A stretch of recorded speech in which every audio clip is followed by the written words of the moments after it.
여러분, 한국말은 쉬운 말일까요? 어려운 말일까요?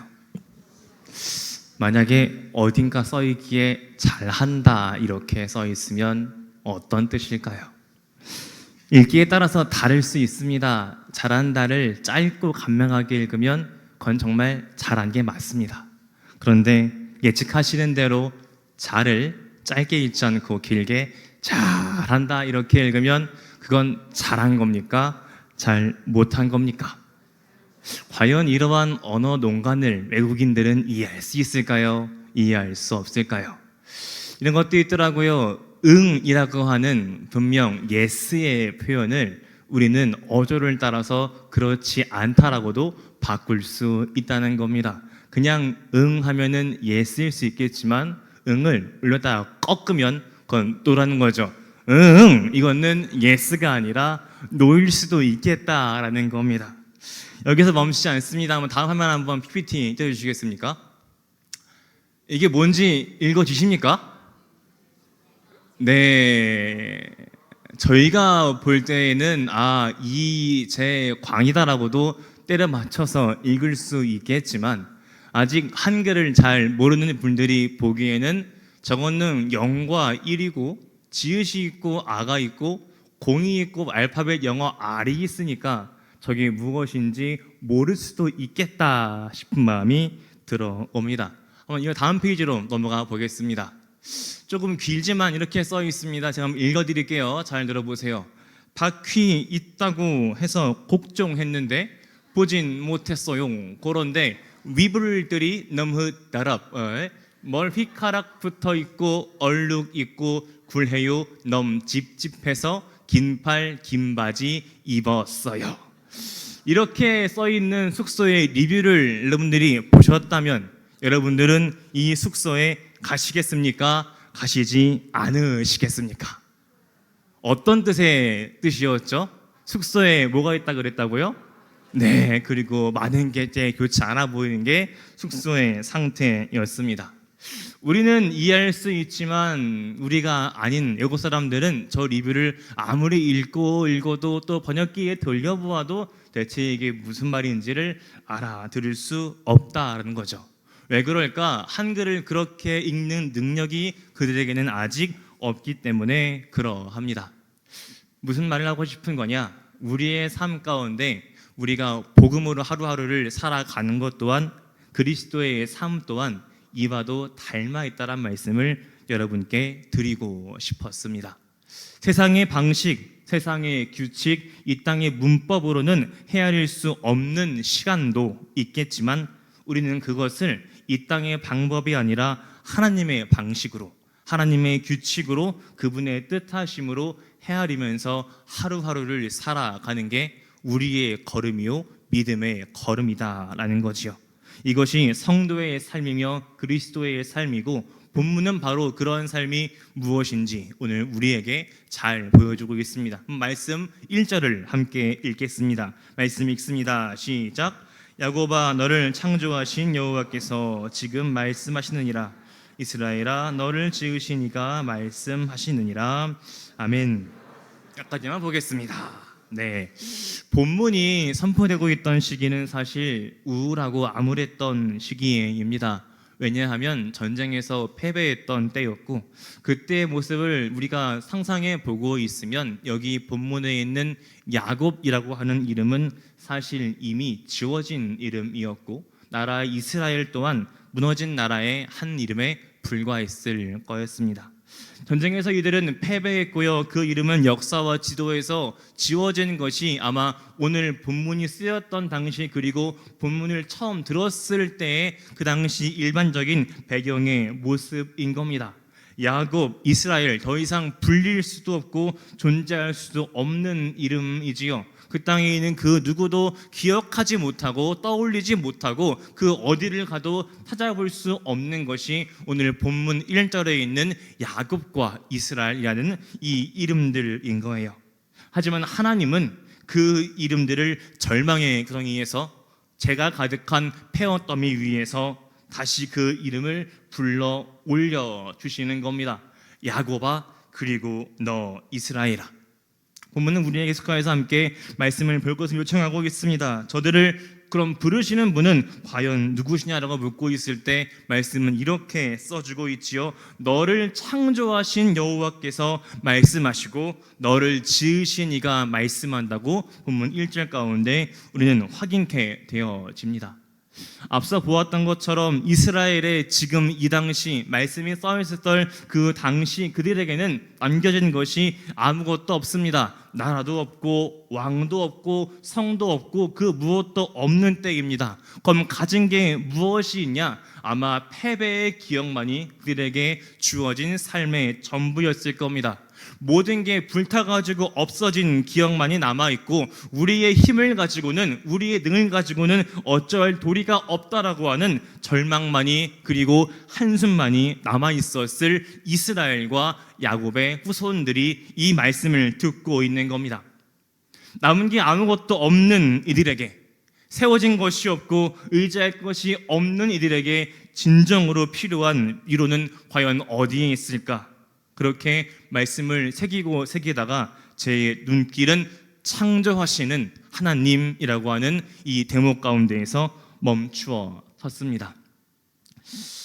아까 한 인사처럼 저는 이제 오늘 이 설교를 마치고 오후 일정을 지낸 다음에 계룡을 떠나갑니다. 그리고 닥쳐오는 이동의 일정이 사실 쉽지는 않습니다.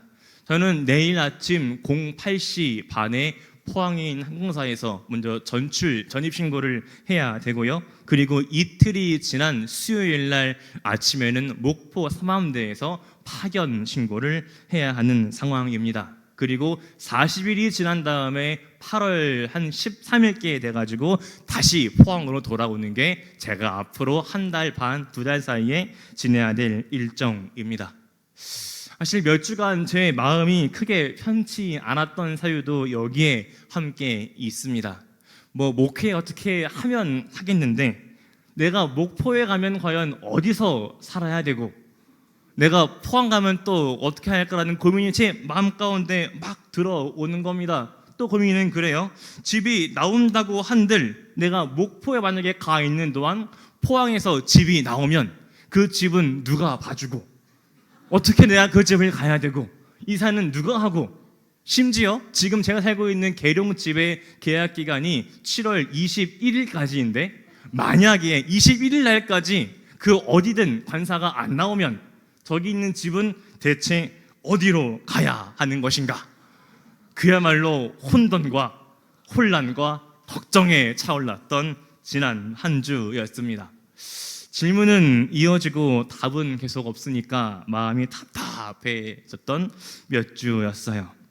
제 힘으로도 어떻게 안 되고, 하지만 문제는 여기에 있으니까 너무나 마음이 어려웠습니다.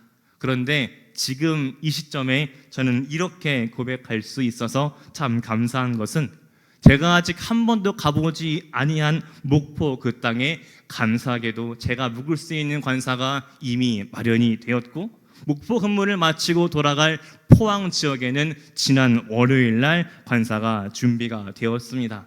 저는 그래서 오늘 비록 포항으로 내려가지만 내일이면 제 모든 짐이 계룡에서 포항으로 내려올 예정이 되었습니다.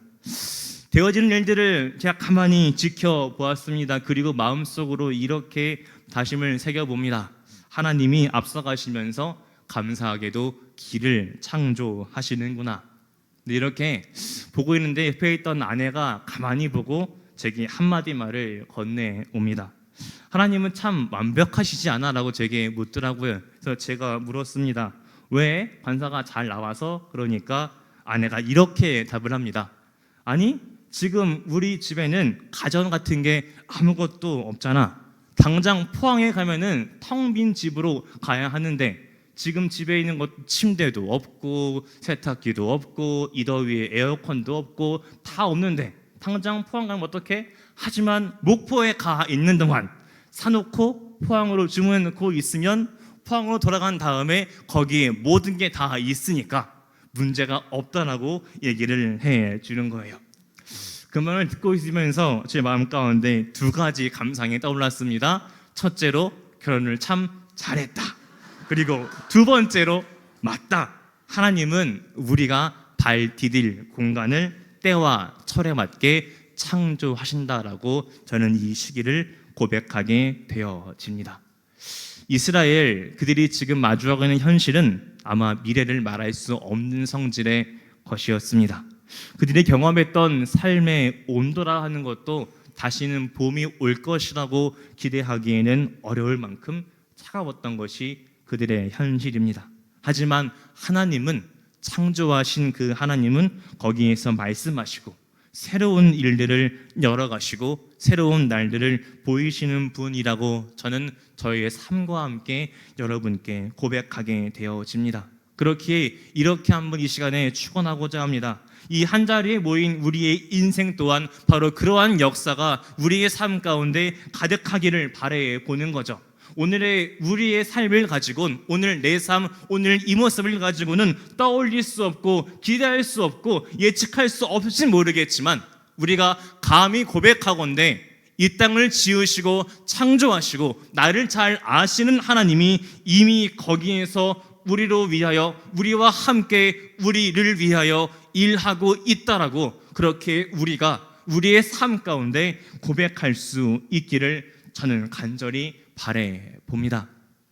다시 말씀으로 들어가서 본문 2절을 함께 읽어보겠습니다. 말씀 2절을 읽습니다. 시작. 내가 물 가운데로 지날 때에 내가 너와 함께 할 것이라. 강을 건널 때에 물이 너를 침몰하지 못할 것이며 내가 불 가운데 지날 때에 타지도 아니할 것이요 불꽃이 너를 사르지도 못하리니. 함께 하고 지켜준다 하시니까 참 감사한 말씀인데, 사실 이 말씀을 다시 한번 유심히 보고 있으면 이게 정말 우리가 아멘으로 받기에 쉬운 말씀인가 싶은 의문 또한 함께 들 수도 있는 말이에요. 이게 무슨 말인고 하니, 아까 보신 것처럼 지난 6월 18일부터 20일까지 여기 함께 모인 신호 대다수가 구국성에 갔다 왔는데, 그때 저 친구들이 불렀던 찬양의 가사에는 이런 가사가 있는데 한번 잘 들어보세요. 이런 가사가 있습니다. 주의 자녀로 산다라고 하는 것은 불 가운데로 걸어가는 것, 그 속에서 신실하게 날 지키시는 그 손길을 경험하는 것. 주와 함께 산다라고 하는 것은 바다 위로 걸어가는 것, 내 온몸을 덮쳐오는 폭풍 속에서 잠잠히 주를 바라보는 것, 때론 불 가운데 휩싸일 때에도, 폭풍 가운데 무너질 때에도 주님 내 곁에 함께 계시네, 가장 가까이에서 함께 하시네. 불 가운데로 걸어간다라고 하는 삶, 바다에 보이는 파도 그 뒤로 걸어서 넘어간다라고 하는 삶, 바람이 불어오고 폭풍이 물어치고 있는 그 바다 위를 내가 직접 걸어서 태풍을 뚫고 그 뒤로 가야 하는 그러한 삶들. 사실 우리는 그러한 삶과 그런 경험의 시간들을 솔직히 우리의 삶에서는 잊지 말아야 될 사건이요 사고라고 말하는 게 우리의 솔직한 마음의 고백입니다. 그런데 이 가사와 오늘의 말씀이 함께 우리에게 묻고 있는 것은 정말 그것이 참된 믿음의 고백이 맞냐라고 우리에게 물어오는 것 같습니다. 주와 함께 한다라고 하는 것은 어쩌다가 한 번씩 불을 마주할 수 있지만 그것을 피해 가는 것이 아니라, 내 앞에 주어진 불이 저기에 있더라도 거기에 굴하지 아니하고 그 뒤로 넘어서 건너가는 삶이요, 내가 주와 함께하는 것은 내 앞에 바다가 없는 것이 아니라, 그 바다에 바람 불지 않는 것이 아니라, 비 오고 바람치는 그 바다가 거기 있다 할지언정 거기서 멈추지 아니하고 무릎 꿇지 아니하고 바다 위를 주와 함께 걸어가는 것이 내가 주의 아들과 딸이라고 고백하는 삶의 모습이라고 우리는 고백할 수 있어야 하지 아니할까요? 그렇기에 우리의 고백이, 내가 때로는 불 가운데는 걷고 있고 바다 위에 있고 때로 저 파도가 높아 보이고 바람치고 있는 거기에 있다 할지라도 우리의 고백은 주님은 내 곁에서 나와 함께 하고 있다라고 우리의 진심을 다해 고백할 수 있는 것이 참된 성도의 삶이요 믿음의 삶이라고 이 말씀은 우리에게 소리쳐 외쳐주고 있는 겁니다. 이에 우리는 우리의 믿음의 고백을 돌아볼 수 있기를 소망해 봅니다. 여러분의 진정한 복은 여러분이 지금 마음속에 품고 계시는 내가 믿고 내가 붙잡고 내가 의지하고 있는 그리스도인의 복이란 과연 무엇이라고 정의하시겠습니까? 내 앞에 불도 없고 바다도 없고 파도도 없는 그러한 삶, 아니면 이 삶이 어떠하든지 간에 여기서 나를 인도하시는, 나를 포기하지 아니하시는, 나를 붙잡으시는 주와 함께 걸어갈 수 있는 삶. 우리가 잘 알고 있는 다니엘의 세 친구들은 협박하는 왕 앞에서 이렇게 고백한 바 있습니다. 말씀을 한번 띄워주시겠습니까? 말씀은 이렇게 우리에게 들려주고 있어요. 한번 잘 보세요. 왕이여, 우리가 섬기는 하나님이 계시다면 우리를 맹렬히 타고 있는 풀무불에서 능히 건지실 것이고, 하지만 그렇게 하지 아니하실지라도 우리가 왕의 신들에게 절하지 않겠다라고 고백했던 것이 다니엘의 세 친구들의 고백이었습니다. 저는 소원해 봅니다. 우리 모두의 고백이 이렇게 세 친구처럼 고백할 수 있기를 소망해 봅니다. 불 가운데에서 건져야만 하나님이 아니라, 불 가운데에서 건지셔야만 하나님이 함께 하시는 것이 아니라, 내가 설령 건짐받지 못하고 그 불에 들어간다 할지언정, 그래서 그 다음이 무엇인지는 모르겠지만 나 어디에 가 있으나 바로 거기도 주 나와 함께 하신 날이 있다고 우리가 고백할 수 있기를 저는 간절히 소망해 봅니다. 우린 때로 이런 말을 들을지도 몰라요. 교회에 가도 바뀌는 것은 없다. 예배해도 바뀌는 것도 없다. 죽어라 기도하고 뭐해도 바뀌는 게 없다라고 들을지도 모릅니다. 네, 그럴 수도 있습니다. 변하는 게 없을 수도 있고 바뀌는 게 없는지도 모르겠고 내일에 아무것도 변하는 게 없을 수도 있습니다. 하지만 우리는 한 가지를 담대하게 믿음 가운데 고백할 수 있습니다. 그게 무엇이냐? 우리가 우리의 일을 가지고 주 앞으로 나가고 있으면 내 앞에 보이는 그것이, 지금 내 앞에 보이는 바로 이것이 결코 우리의 전부가 될 수 없다라고 우리는 그렇게 깨닫고 고백할 수 있지 아니하겠습니까? 내게 주어진 오늘의 그 시간을 주 앞으로 가져오면 더 이상 그것은 나의 시간이 아니라 주가 일하시는 주의 시간이 될 수 있는 겁니다. 우리는 왜 그렇게 말할 수 있을까요? 주님이 우리를 그만큼 사랑하시기 때문에 그럴 겁니다. 3절은 이렇게 우리에게 말합니다. 함께 말씀 읽겠습니다. 3절 읽겠습니다. 대전하는 하나님 내 여호와 내 하나님이요 이스라엘의 거룩한 이요 내 구원자이심이라. 내가 애굽을 너의 속량물로 구스와 스바를 너를 대신하여 주었노라. 아멘. 이 말씀을 가만히 보고 있으면 사실 온통 공정하지 않은 모습, 때로 어리석어 보이는 모습도 여기서 보이는데요. 그분은 이렇게 말씀하십니다. 나는 여호와 너의 하나님이다. 근데 한번 떠올려 보세요.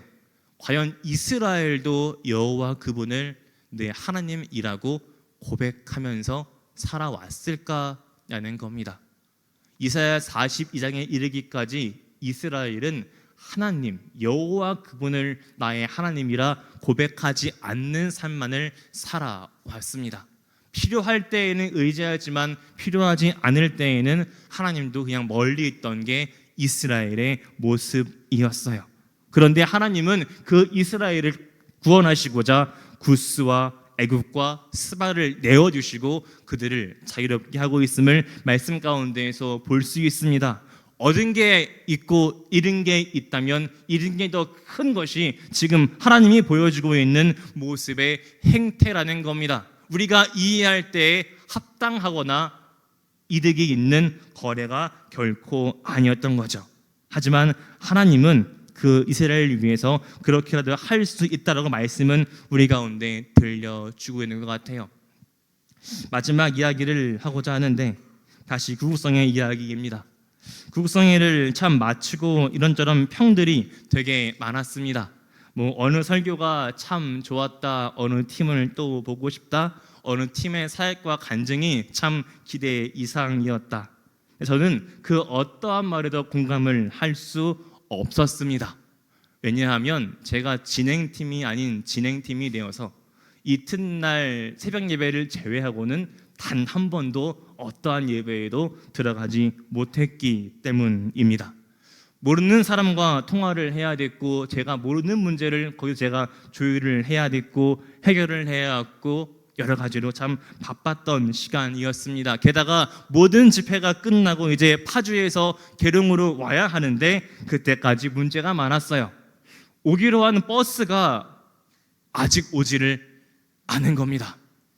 11시에 가야 되는데 11시 50분까지 아직 버스가 왔다라고 연락이 오지 않는 거예요. 제가 분명 그날 아침까지 통화를 하고 다 조율했는데 버스가 안 오길래 이상하게 제가 전화 걸었습니다. 기사님 오고 계십니까? 아직 안 왔다는 겁니다. 어디 계십니까? 계룡인데요. 왜 어디 계시는 거죠? 11시잖아요. 네, 11시요. 밤 11시로 이해를 하시고 대전에서 아직 출발을 안 하신 겁니다.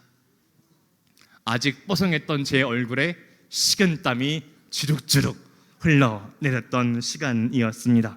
앞으로 10분이 지나면 모든 일정이 끝나고 애들을 데리고 예약한 밥집에 가서 밥을 먹이고 시간 내에 돌려보내야 하는데 아직 버스가 3시간 거리에 있는 계룡에서 남아 있다라고 하는 거죠.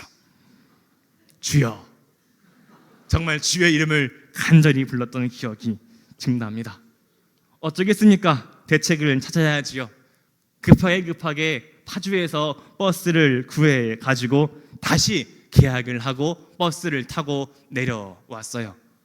같이 온 애들이 여기 애들인데 아마 지금 처음 들었을 이야기입니다. 그냥 온 거예요. 아무것도 모르고 버스가 왔네 타고 밥 먹고 돌아온 거죠.